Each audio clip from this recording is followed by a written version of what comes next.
Assalamualaikum warahmatullahi wabarakatuh. Bismillahirrahmanirrahim. Alhamdulillahirabbil alamin wa bihi nasta'inu ala umuri dunya waddin. Wa sallallahu wasallam ala sayyidina wa maulana Muhammadin wa ala alihi wa sahbihi ajma'in. Amma ba'du. Subhanaka la ilma lana illa ma 'allamtana innaka antal alimul hakim. Rabbi shrah li sadri wa yassir li amri wa hlul 'uqdatam min lisani yafqahu qawli. Allahumma faqihna fid din wa 'allimna ta'wil. Rabbi zidna ilma, Rabbi zidna ilma, Rabbi zidna ilma. Alhamdulillah atas karunia Allah, rahmat dan kebaikannya, bukan karena kemampuan, kebisaan, kesehatan yang ada dalam diri kita.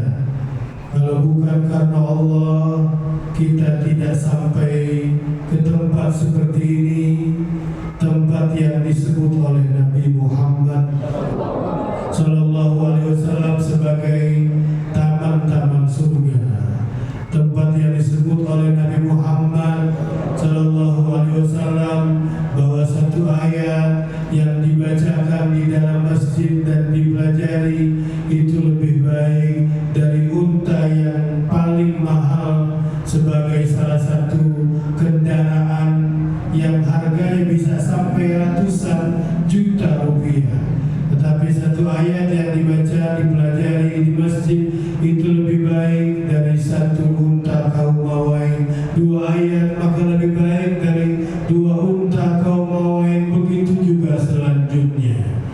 Dan tempat seperti ini adalah tempat yang apabila seseorang berkumpul untuk mempelajari Al-Quran dan isi kandungan Al-Quran, illa nazalat alaihimus sakinah, melainkan Allah akan turunkan as-sakinah yang disebut di awal surah Al-Fatah, huwallazi anzala as-sakinata fi qulubi ibadihi liyazdadu imanan ma'a imanihim.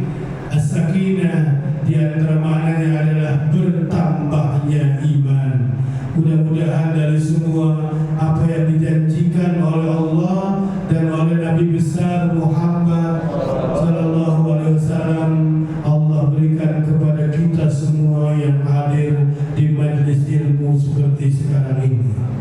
Bulan Rajab sebagaimana yang sudah sering disampaikan adalah salah satu bulan haram, bulan istimewa, bulan yang penuh dengan kemuliaan dan lain sebagainya.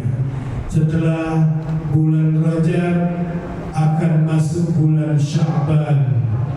Setelah masuk bulan Sya'ban akan masuk bulan Ramadan, yang di salah satu hadisnya dalam Sunan An-Nasa'i dan lainnya disebutkan bahwa setiap hari di bulan Ramadan ada malaikat yang menyeru, ya baghiyal khair akhbir. Setiap hari di bulan Ramadan ada malaikat yang selalu menyeru, ya baghiyal khair akhbir wa ya baghiyasy syarr aqsir. Wahai yang menginginkan kebaikan dari Allah, wahai yang menginginkan surga dari Allah, akhbir, ayo segera menghadap, jangan ditunda-tunda, lakukan segera. Wa ya baghiyasy syarr aqsir, wahai yang menginginkan dijauhkan dari berbagai macam keburukan, aksir, ayo berhenti. Jangan lagi melakukan hal-hal yang bisa mendatangkan kemurkaan dari Allah Subhanahu wa Ta'ala. Maka tentu untuk menyambut seruan tersebut, Bapak-bapak, Ibu-ibu sekalian, kita diwajibkan diingatkan sejak dini oleh Nabi besar Muhammad Sallallahu Alaihi Wasallam dengan datangnya bulan Rajab yang firman Allah di surah At-Taubah ayat ke-36, "Fala tadlimu anfusakum." Ketika Allah berbicara tentang bulan Rajab, pesan Allah, "Fala tadlimu fihinna anfusakum." Janganlah kalian menyepelekan, janganlah kalian berbuat zalim, menyia-nyiakan nikmat dari Allah dengan kedatangan bulan Rajab seperti ini. Jangan disia-siakan. Maka sebelum masuk bulan Ramadan, ulama banyak mengingatkan hendaknya dari bulan Rajab seseorang sudah mau mulai memaksakan diri untuk membiasakan melakukan kebaikan. Paksakan diri untuk melakukan berbagai macam kebaikan. Memaksakan juga bukan artinya menyiksa diri, karena Nabi besar Muhammad Sallallahu Alaihi Wasallam pernah melihat ada satu tali yang terikat di salah satu tiang Masjid Nabawi ketika Nabi Muhammad Sallallahu Alaihi Wasallam bertanya, "Ini tali apa?"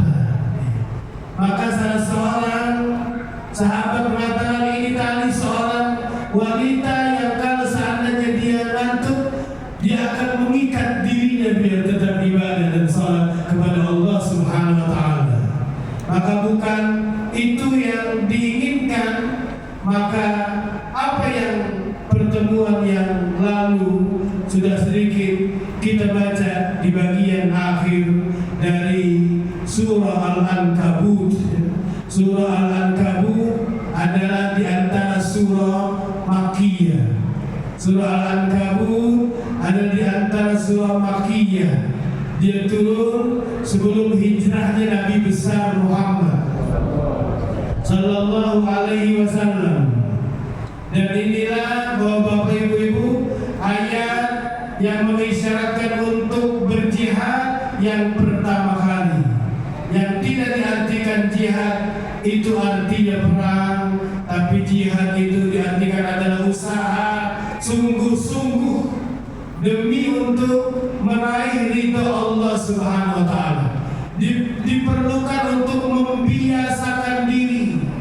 Nanti lama-lama akan jadi kebiasaan karena sudah diperjuangkan untuk dipaksakan sejak bulan Rajab.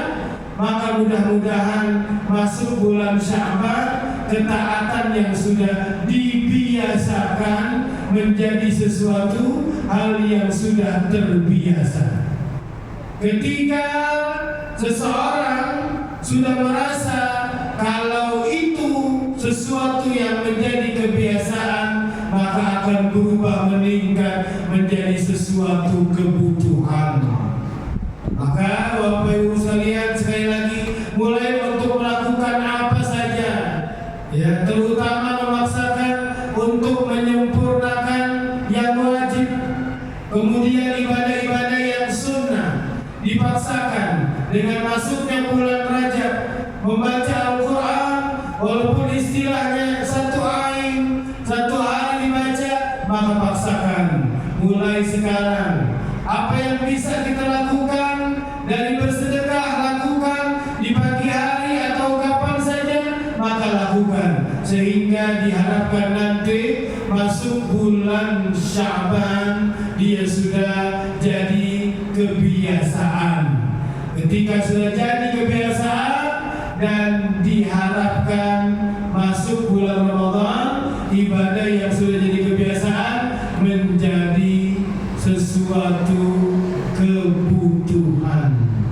Tentu itu semua harus berawal dari yang namanya perjuangan. Apalagi Nabi besar Muhammad Sallallahu Alaihi Wasallam bersabda dalam Sahih Muslim dari sahabat Anas bin Malik radhiyallahu ta'ala anhu, mengatakan, "Hufatil jannatu bil makari wa hufat huffatin nar bisyahawat. Jalan ke surga itu selalu dihampiri dengan hal-hal yang gak enak, walaupun gratis. Jalan ke surga selalu ditemui dengan hal-hal yang tidak enak, walaupun gratis. Tapi hal-hal menuju neraka selalu saja dikelilingi dengan hal-hal yang enak, walaupun harus bayar. Maka demi untuk itulah ayat-ayat yang pertama kali turun, Nabi besar Muhammad sallallahu alaihi wasallam itu diisrakan dan dimi'rajkan oleh Allah Subhanahu wa taala 1 tahun sebelum hijrahnya Nabi Muhammad. Nabi Muhammad tinggal di Mekah dari mulai umur 40 tahun menerima pertama wahyu sampai umur 53 tahun. Berarti 13 tahun periode Makkah sebelum hijrah, sebelum diisrakan, sebelum ada kewajiban salat 5 waktu. Bapak ibu-ibu, ya perhatikan baik-baik ya. Kembali keuntungannya bukan buat saya, ya tapi buat bapak ibu yang hadir di tempat ini ya. Sekali lagi syaitan tidak akan pernah suka telinga kita mendengar ayat Al-Quran, telinga kita mendengar ayat hadis Nabi besar Muhammad sallallahu alaihi wasallam. Selama 13 tahun Nabi Muhammad ada di Makkah, surah-surah ayat-ayat yang pertama kali turun adalah berbicara tentang surga dan neraka. Tentang surga dan neraka. Kalau bapak-bapak, ibu-ibu buka juz 30 dari mulai surah Amma Yatasa'alun. Bicara tentang apa? Bicara tentang apa? Hari kiamat. Bicara tentang apa? Surga dan neraka. Habis surah Amma Yatasa'alun bawahnya surah apa? Hah? Ada tahu? Wan nazi'ati gharqa. Bicara tentang dahsyatnya sakaratul maut. Bicara tentang hari kiamat lagi. Bicara tentang surga dan neraka lagi. Habis surah An-Nazi'at terus surah apa? Hah? Enggak apa? Abasa wa tawalla. Bicara tentang apa? Bicara tentang hari kiamat lagi. Bicara tentang surga dan neraka lagi. Habis itu surah apa? Idza syamsu kuwirat. Bicara tentang apa? Hari kiamat lagi. Habis itu surah apa? Idza sama'un fatarat. Bicara apa? Hari kiamat lagi. Surga neraka lagi. Habis itu surah Wailul lil mutaffifin. Bicara tentang apa? Surga, neraka, hari kiamat lagi. Habis itu surah apa? Idza sama'un syaqqat. Bicara tentang apa? Hari kiamat lagi. Habis itu surah apa? Was-sama'i dzatil buruj. Bicara tentang apa? Hari kiamat lagi. Habis itu tentang apa? Was-sama' wat-tariq. Bicara tentang apa? Hari kiamat lagi. Habis itu surah apa? Sabbih isma rabbikal a'la. Tentang apa? Hari kiamat lagi. Habis itu surah apa lagi? Hal ataka haditsul ghasyiyah. Bicara apa lagi? Hari kiamat lagi, surga lagi, neraka lagi. Habis itu surah apa? Wal fajri wa layalin 'ashr. Surah apa? Bicara tentang apa? Hari kiamat lagi, neraka lagi, surga neraka lagi. Apalagi setelah itu la uqsimu. Jadi bapak-bapak, ibu-ibu, dijejelin umat Islam saat itu selama bertahun-tahun dengan terus informasi tentang hari kiamat, tentang alam barzakh, tentang surga dan neraka. Sehingga bagaimana persaksian seorang sahabat namanya Hanzalah, ya, seorang sahabat namanya Hanzalah Al-Usayyidi radhiyallahu ta'ala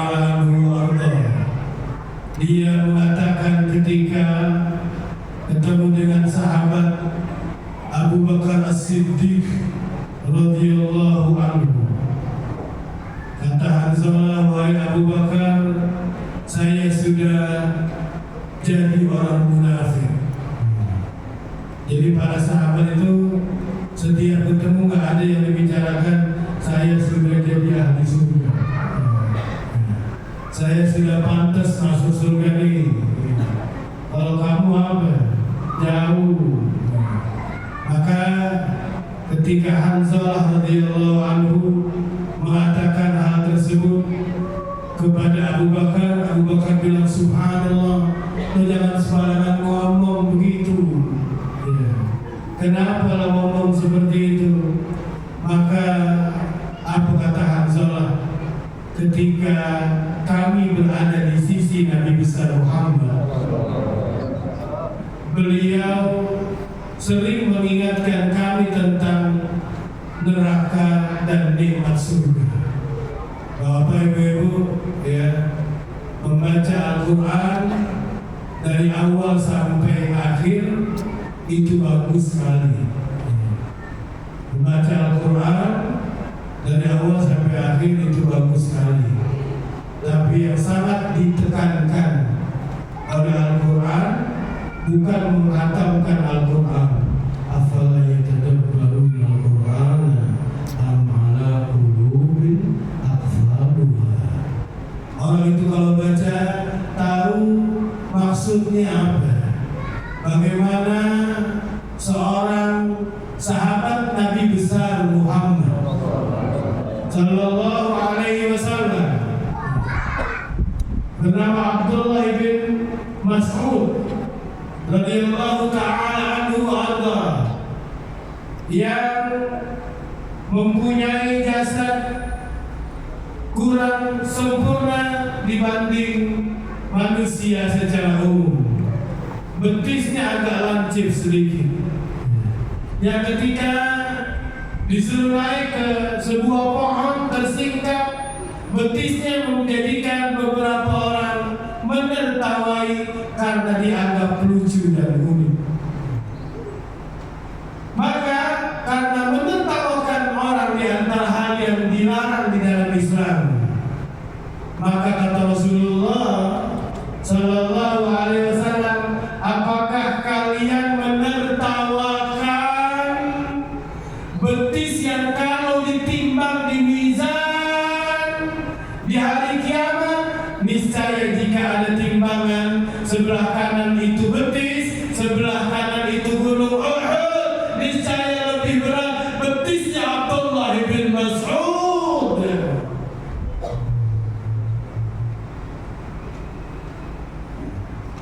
Begitu juga sebaliknya. Di dalam Sahih Al-Bukhari diriwayatkan ada orang yang ketika ditimbang di hari kiamat bahwa seluruh badannya itu masih lebih ringan dibanding sayapnya. Ada orang ketika ditimbang di mizan, di anak timbangan satu sayap nyamuk, di anak timbangan seluruh badannya, ternyata badannya nggak ada beratnya sama sekali, masih berat apa?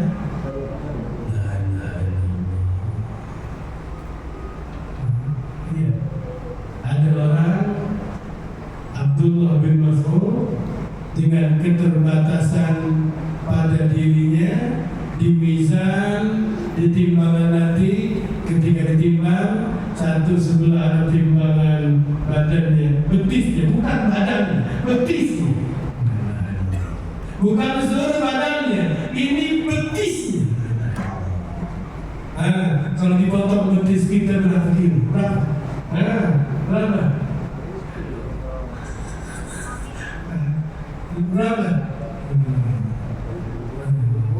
Tapi ketika ditimbang di mizan bahwa gunung Uhud lebih ringan dibanding timbangan betisnya Abdullah ibn Mas'ud.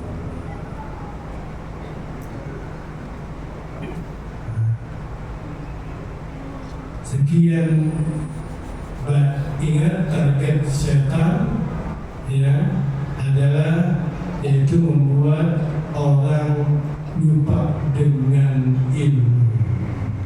Di antara target setan adalah menjadikan orang lupa dengan ngaji apa tadi? Ustaz cerita apa? Udah lupa lagi. Cerita apa tadi? Cerita apa Ibu? Abdullah bin Mas'ud yang betisnya kalau ditimbang di akhirat itu lebih berat daripada kalau kita ditimbang nanti. Jangan sampai badan kita ya lebih ringan dari sayap yang sebelah. Kenapa Abdullah bin Mas'ud bisa seperti itu? Perhatikan. Mau seperti Abdullah bin Mas'ud? Diajarin kepengen seperti siapa? Jadilah kamu seperti Abdullah bin Mas'ud.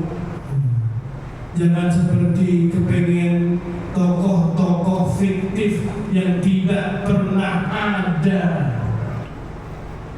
Abdullah bin Mas'ud radhiyallahu anhu, dia mengatakan tidaklah satu surah dalam Al-Quran, diriwayatkan dalam Sahih Muslim, tidaklah satu surah dalam Al-Quran melainkan aku tahu di mana surah itu diturunkan, dan tidaklah satu ayat di dalam Al-Quran melainkan aku tahu bicara tentang apa ayat itu.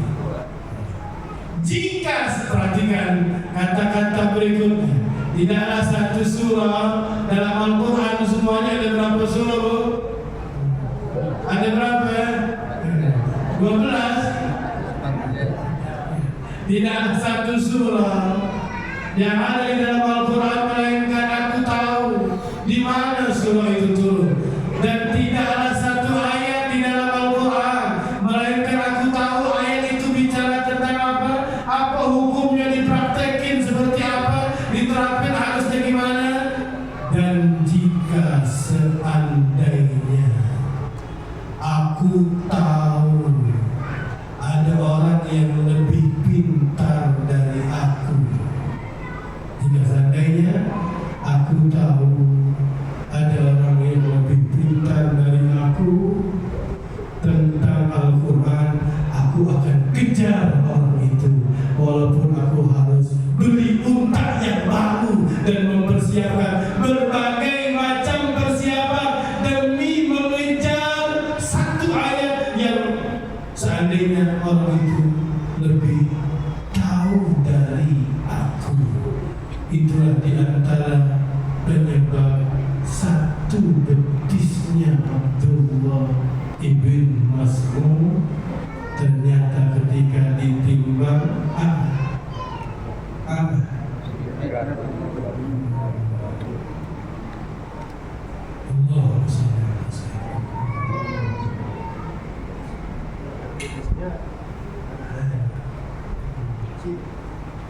jadi mudah-mudahan yang hari ini sudah jalan kaki, yang sudah bengkol motornya, mobilnya pakai kakinya, Allah kasih balasan bisa memberatkan di akhirat nanti. Ya Rabbi Allahumma sholli ala Sayyidina Muhammad. Jadi atas persaksian sahabat Hanzalah Al-Zaidi, satu-satunya sahabat Nabi Muhammad yang ketika wafat diberi persaksian oleh Nabi Muhammad, kalau aku diperlihatkan tadi dia sudah dimandikan jenazahnya oleh malaikat. dia bisa begitu? Karena ibadahnya sudah jadi kebutuhan, bukan maksain diri. Ketika dia sedang berhubungan intim dengan istrinya, maka datanglah panggilan berperang jihad. Beberapa orang yang menyeru, maka suami istri yang soleh tersebut rela untuk berpisah dan langsung menuju medan perang bersama Nabi Muhammad Sallallahu Alaihi Wasallam hingga akhirnya beliau dikabarkan wafat. Dan istri yang melapor kepada Rasulullah, mungkin ada hukum yang perlu dilakukan ketika suaminya sebenarnya belum mandi junub, sebenarnya belum mandi hadas besar, belum mandi wajib, tapi sudah langsung ikut dengan barisan Nabi Muhammad. Maka Nabi Muhammad diperlihatkan, aku diperlihatkan bahwa Hanzalah dimandikan oleh para malaikat Allah Subhanahu wa Ta'ala.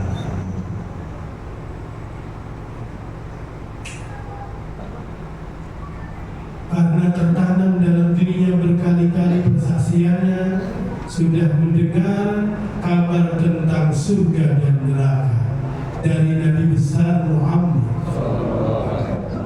Ya, pulang ke rumahnya, buka Al-Qur'annya, dan artinya apa yang Allah bilang, ya, innal muttaqina mafaza hadaika wa anaba, dan seterusnya apa yang Allah bilang, ya, wa idza ja'atit tammatul kubra dalam surah An-Nazi'at, yauma yatadakkarul insanu ma sa'a wa burrizatil jahim liman yara.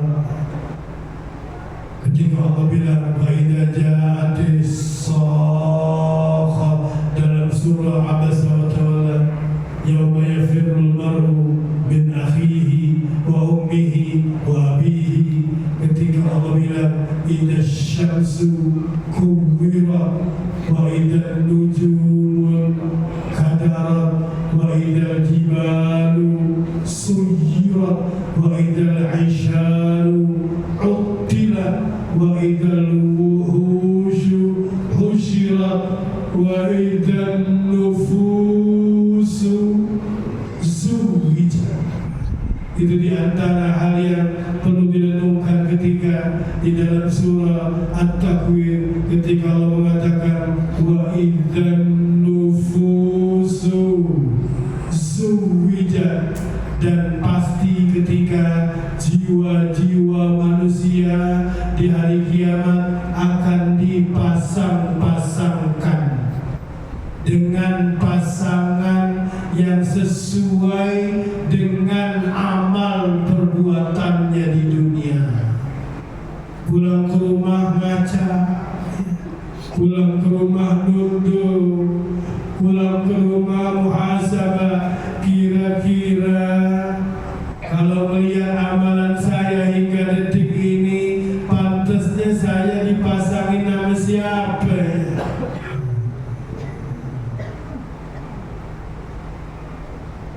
Hal yang seperti itulah harusnya kita ingat. Apa tadi ayat yang bunyinya wa idzan nufusu zuwijat.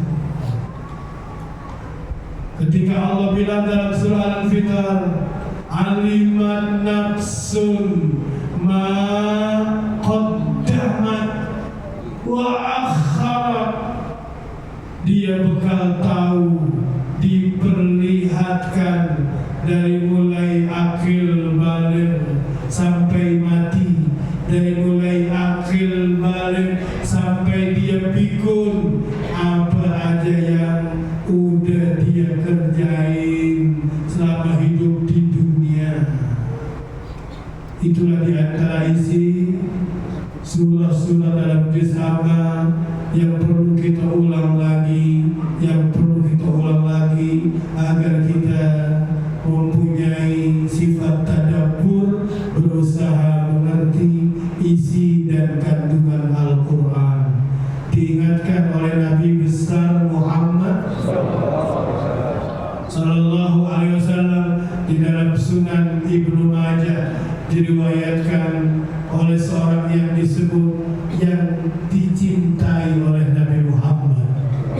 cucu angkatnya Nabi Muhammad, Usamah ibn Zaid ibn al-Harithah radhiyallahu anhuma, ketika Rasul mengatakan ala musyakirul jannah fa innal jannah la khatar laha hiya rabbul ka'bah.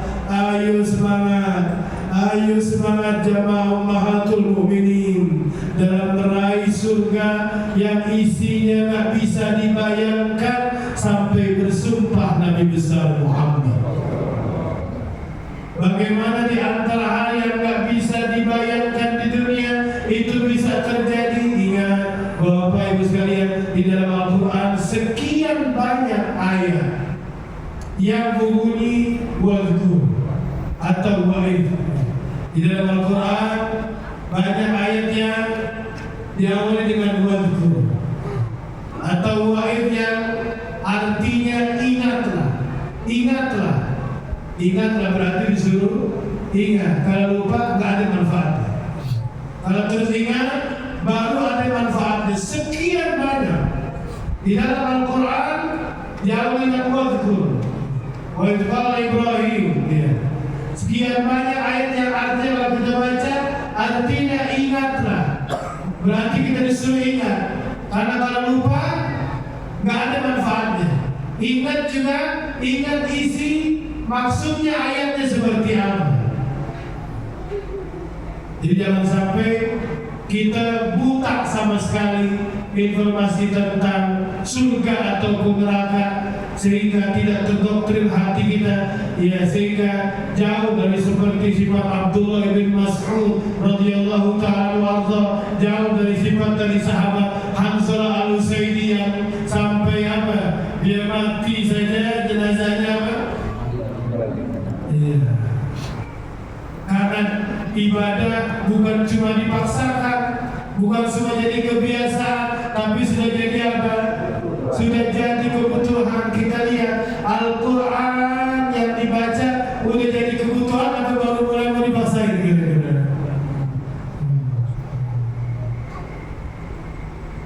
Sehat, Bapak Ibu sekalian, sehat, hidup, nggak pernah tua, nggak pernah susah. Mungkin itu terus doa kita, ya Allah jaga sehat, jangan sakit lagi, panjangin umur, masih pengen hidup, ya Allah jangan susah lagi. Itu mungkin terus doa kita.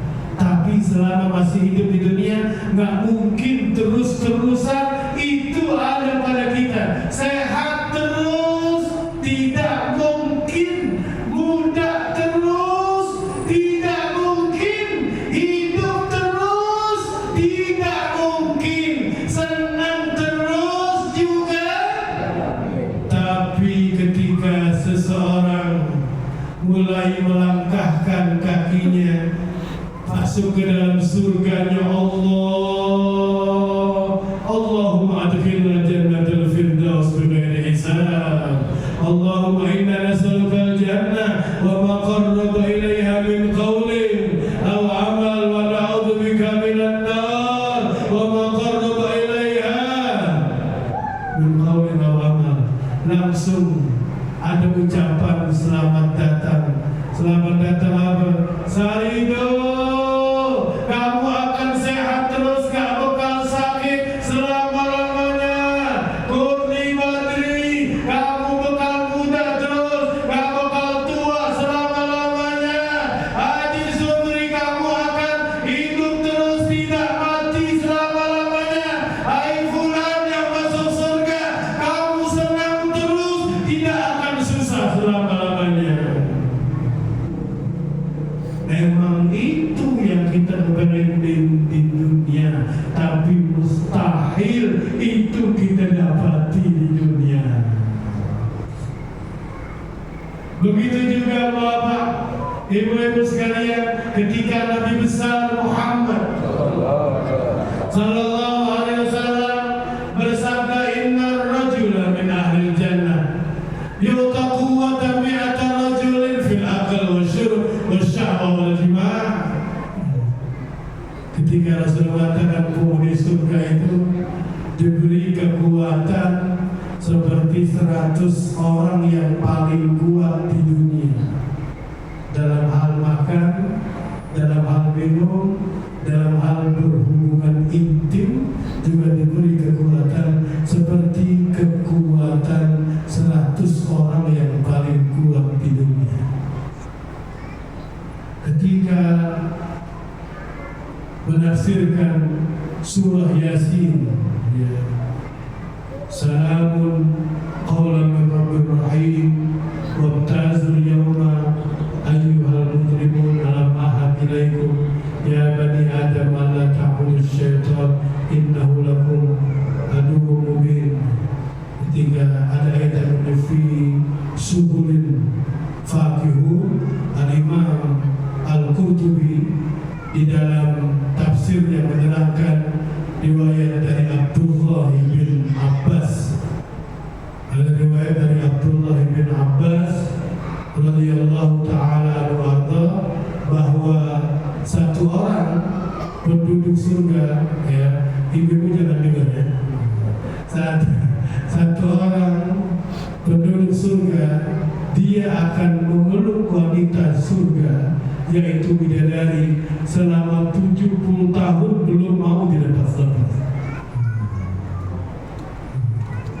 Nah, secantik-cantik wanita yang ada di dunia, setengah hari kita belum, udah apa? Udah apa? Sudah bau keringat. Ada istilah yang tidak bau keringat. Ada. Itulah ketika Allah Subhanahu wa taala mengatakan innal lil muttaqina mafaza hadaiqa wa anaba wa kawa'iba. Ayo katakan siapa yang tahu artinya wa kawa'iba atrab.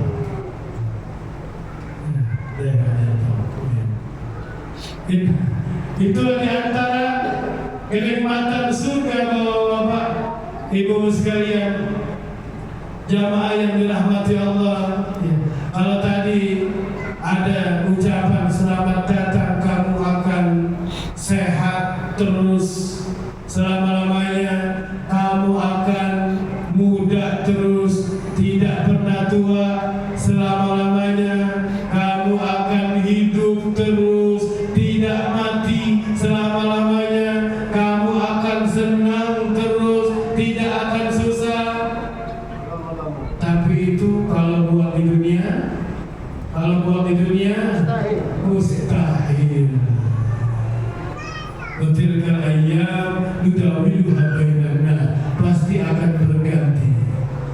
Maka ketika ahli surga mulai melangkahkan kakinya memasuki surga dalam surah Fatir ayat yang ke 34 dan 35, Allah Subhanahu wa taala berfirman, a'udzubillahi minasyaitonir rajim. Satu ayat yang dipelajari di masjid itu harganya lebih mahal dari apa tadi?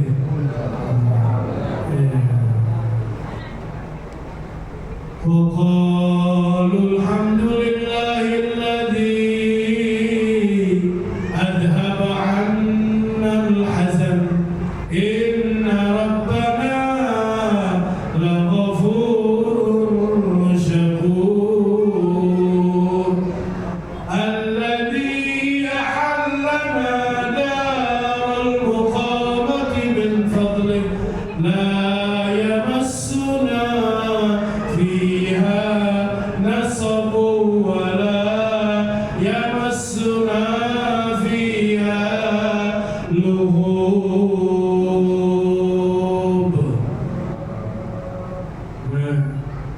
Orang kalau masuk surga langsung mengucapkan alhamdulillah yang sudah menghilangkan segala macam kesusahan, kesedihan.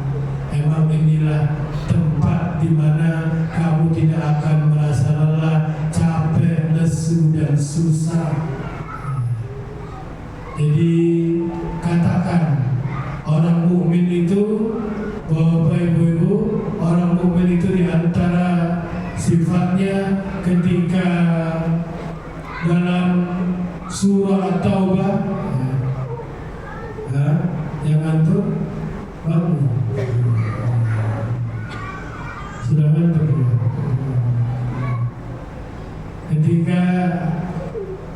segala sesuatu yang dia rasakan, yang dia hadapi, selalu bisa mengingatkannya dengan akhirat, dengan surga ataupun neraka.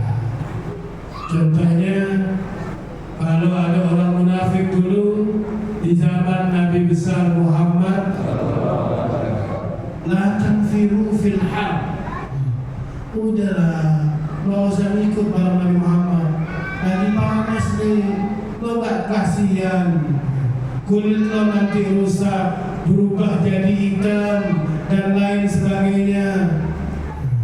Qul nar jahannam asyaddu harra law kanu yafqahun. Katakanlah bahwa api neraka jahannam lebih panas. Jadi siapapun yang pinggangnya sakit sekarang, ya, ada yang pinggangnya sakit sekarang, ya, yang kakinya lagi nyut-nyutan sekarang, yang mungkin giginya lagi sakit sekarang, katakanlah, ya Allah, dengan sebab saya datang, masukkan saya ke surga yang nanti gak bakal ada sakit lagi, gak bakal ada susah lagi. Ingat, mudah-mudahan sakit saya sebentar lagi udah berubah menjadi kenikmatan.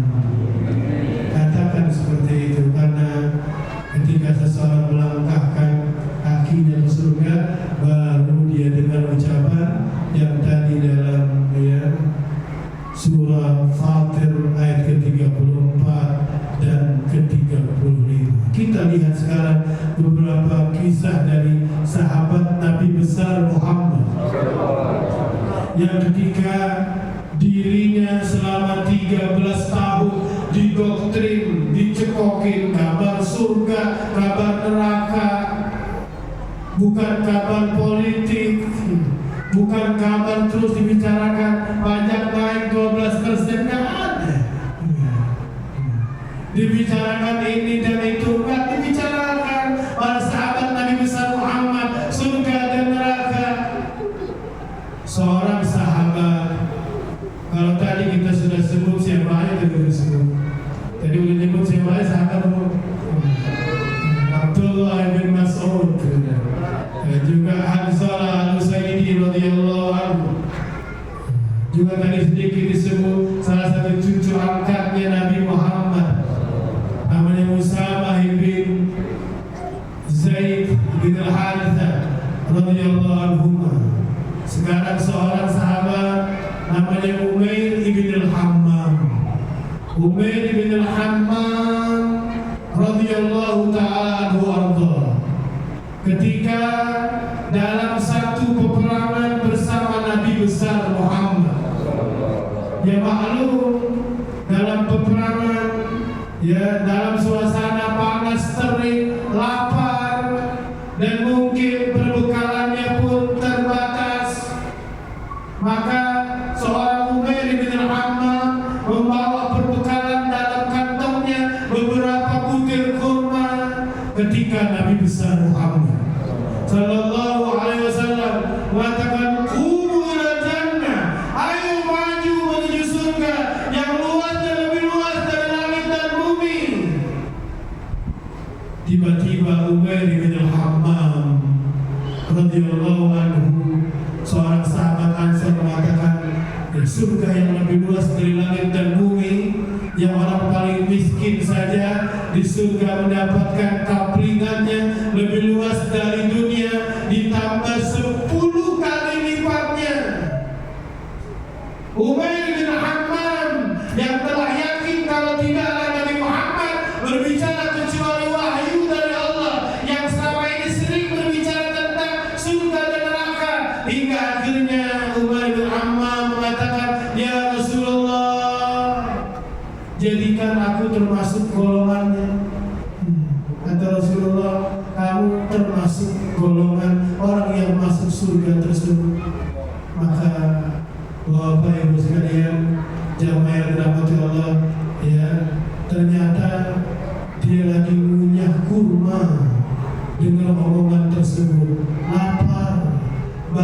satu butir kurma, beberapa butir kurma masih ada di kantongnya. Belum selesai mengunyah satu butir kurma, dilepehin, dimuntahin, dikeluarin dari mulutnya. Dia merasa sungguh waktu yang kelamaan, takut keduluan orang. Akhirnya saya batal masuk surga. Ngunyah satu butir kurma berapa menit? Ngunyah satu butir kurma berapa menit? Berapa? Tapi merasa kalau gua ngunyah sampai selesai satu butir keduluan satu orang, dia yang mati syahid, saya bisa gagal. Ada orang sudah dengar azan, entar dulu.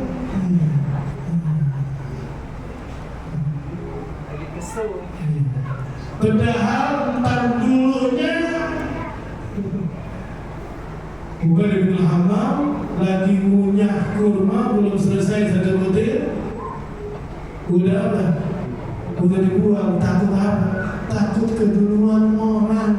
Akhirnya dia gagal, mati syahid keduluan orang.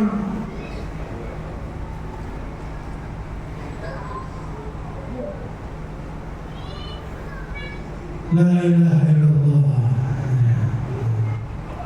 Bagaimana juga bapak-bapak, ibu-ibu sekalian, seorang sahabiyah yang juga sudah sering disampaikan, seorang yang mempunyai penyakit ayan, ketika dia datang kepada Nabi besar Muhammad sallallahu alaihi wasallam minta didoakan biar Allah kasih kesembuhan.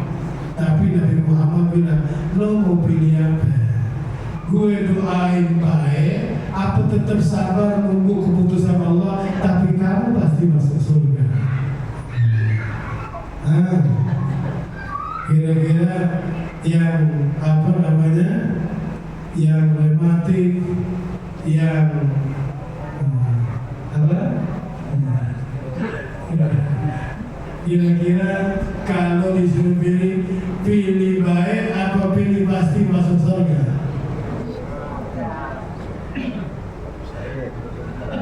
Enggak, Rasul salah satu pilih.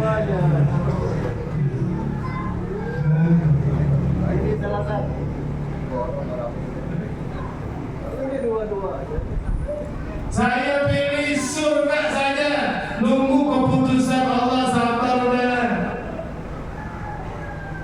Dari saking surga sudah tertanam di dalam dirinya. Begitu juga ya, sahabat Rasulullah SAW bernama Amr ibn al-Jamuh. Amr ibn al-Jamuh radhiyallahu anhu, seorang yang pincang, dan dia kepingin ikut perang bersama Rasulullah dalam perang Uhud. Hanya kalau saya mati nanti di surga saya pincang lagi. Enggak, ya kata Rasulullah sallallahu alaihi wasallam. Ketika akhirnya dia ikut berperang dengan Rasulullah, dan Rasulullah sudah diperlihatkan ternyata kaki Amr bin Jamuh dalam surga tidak pincang lagi. Jadi yang apa namanya, rematik, apa sakit rematik? Asam urat, encok, aduh, itu nggak baik-baik. Jangan bilang gitu, sabar, bentar lagi apa? Bentar lagi apa? Kalau meninggal husnul khatimah, enak. Ya bahagia, apa yang dirasain sekarang? Apa yang dirasain pada tinggal yang sekarang? Ya katakanlah, ya setitik menit.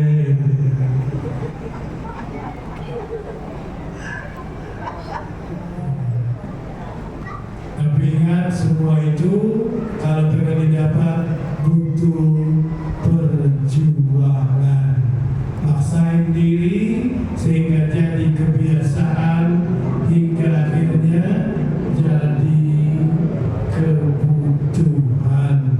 Mudah-mudahan Allah Subhanahu wa Ta'ala ngasih ilmu yang bermanfaat buat kita semuanya. Percikan dari kisah sahabat Allah tanamkan dalam diri kita untuk bisa meniru walaupun setetes dua tetes, seperti perangainya para sahabat Abdullah bin Mas'ud, Hanzalah al-Usaidi, bagaimana juga yang diingatkan oleh Usamah bin Zaid, juga diingatkan tadi oleh Umair bin Hammam, juga Amr bin Jamuh radhiyallahu ta'ala anhum wa arda. Allahumma a'inna ala dzikrika wa syukrika wa husni ibadatik. Ya Allah, terus bantu kami semua yang hadir, semuanya rindu kepingin mendapatkan surgamu, rindu kepingin mendapatkan husnul khatimah, rindu kalau nanti di akhirat ketemu bersama Nabi Muhammad, ketemu dengan Abdullah bin Mas'ud, ketemu dengan Hamzah dan para sahabat-sahabat Rasulullah sallallahu alaihi wasallam. Kabulkanlah, bantulah kami ya Rabb, bantulah kami ya Rabb. Tidak masuk bulan Ramadan, melainkan ibadah sudah menjadi kebutuhan dalam diri kami. Al-hadiniyah wa lakum niyatin salihah. Al-Fatihah.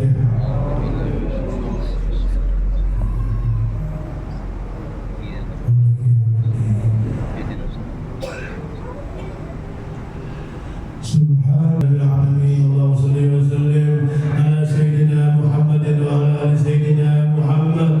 Allahumma qsim lana min khashyatik ma yahulu bainana wa baina ma'asi, wa min ta'atika ma tuballighuna bihi jannata, wa min al-yaqini ma tuhawwinu bihi alaina musibatid dunya, wa mat'ina bi asma'ina wa absarina wa quwwatina ma ahyaytana waj'alhu الوارث منا واجعل ثأرنا على من ظلمنا وانصرنا على من عادانا، ولا تجعل مصيبتنا في ديننا، ولا تجعل الدنيا أكبر همنا ولا مبلغ علمنا، ولا تسلط علينا من لا يرحمنا